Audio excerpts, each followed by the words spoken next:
জগন্নাথ হল, সনাতনী অধিকার আন্দোলনের নেতৃবৃন্দকে 4-5 জনকে আমরা এখানে আসার অনুরোধ করছি। আমরা ঐক্যবদ্ধভাবে একটা জায়গা থেকে, একটা মাইক থেকে কর্মসূচি থাকবে, যাতে একাধিক মাইক না থাকে।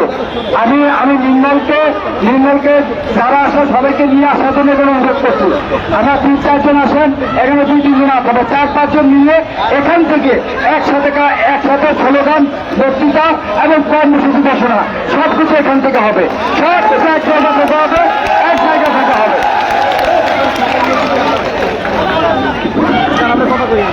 সবাই এক জায়গায় পাঠাই দেন, এই জায়গা থেকেই